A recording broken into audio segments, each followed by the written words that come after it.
ಉತ್ತರ ಭಾರತದಾದ್ಯಂತ ಶೀತ ಮಾರುತಗಳು ತೀವ್ರಗೊಂಡಿವೆ. ದೆಹಲಿ, ಹರಿಯಾಣ, ಚಂಡೀಗಢ, ಪಂಜಾಬ್, ಉತ್ತರ ಪ್ರದೇಶ, ಒಡಿಶಾ ರಾಜ್ಯಗಳಲ್ಲಿ ತೀವ್ರ ಮಂಜು ಮುಸುಕಿದ ವಾತಾವರಣವಿದ್ದು, ಮುಂದಿನ 2 ದಿನಗಳ ಕಾಲ ಇದೇ ಪರಿಸ್ಥಿತಿ ಮುಂದುವರಿಯಲಿದೆ ಎಂದು ಭಾರತೀಯ ಹವಾಮಾನ ಇಲಾಖೆ ಮುನ್ಸೂಚನೆ ನೀಡಿದ್ದು, ಆರೆಂಜ್ ಅಲರ್ಟ್ ಘೋಷಿಸಿದೆ. ಇದಲ್ಲದೆ ಜಮ್ಮು ಕಾಶ್ಮೀರ, ಲಡಾಖ್, ಹಿಮಾಚಲ ಪ್ರದೇಶ, ಉತ್ತರ ಪ್ರದೇಶ, ಛತ್ತೀಸ್ಗಢ, ಪಶ್ಚಿಮ ಬಂಗಾಳ, ಮಧ್ಯಪ್ರದೇಶ ಮತ್ತು ಈಶಾನ್ಯ ರಾಜ್ಯಗಳಲ್ಲಿ ಇಂದು ಸಹ ಶೀತಗಾಳಿ ಮುಂದುವರಿಯಲಿದೆ. ರಾಷ್ಟ್ರ ರಾಜಧಾನಿ ದೆಹಲಿಯಲ್ಲಿ ಮಂಜು ಮುಸುಕಿದ ವಾತಾವರಣ ತೀವ್ರಗೊಂಡಿದೆ. ಇದರಿಂದಾಗಿ ಹಲವು ರೈಲುಗಳು ಹಾಗೂ ವಿಮಾನಗಳ ಸಂಚಾರ ಅಸ್ತವ್ಯಸ್ತಗೊಂಡಿದೆ. ದೆಹಲಿ ವಿಮಾನ ನಿಲ್ದಾಣದಿಂದ ನಿರ್ಗಮಿಸಬೇಕಿದ್ದ 72 ವಿಮಾನಗಳ ಸಂಚಾರವನ್ನು ರದ್ದುಗೊಳಿಸಲಾಗಿದೆ ಎಂದು ದೆಹಲಿ ವಿಮಾನ ನಿಲ್ದಾಣ ಪ್ರಾಧಿಕಾರದ ಅಧಿಕಾರಿಗಳು ತಿಳಿಸಿದ್ದಾರೆ.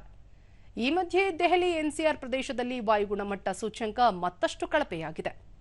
ಕೇಂದ್ರೀಯ ಮಾಲಿನ್ಯ ನಿಯಂತ್ರಣ ಮಂಡಳಿಯ ಪ್ರಕಾರ ನಿನ್ನೆ ರಾತ್ರಿ 8 ಗಂಟೆಯಿಂದ ಇಂದು ಬೆಳಗಿನವರೆಗೆ ರಾಜಧಾನಿಯ ಹಲವು ಪ್ರದೇಶಗಳಲ್ಲಿ ವಾಯುವಿನ ಗುಣಮಟ್ಟ ಪ್ರಮಾಣವು 275ರಷ್ಟಾಗಿದೆ.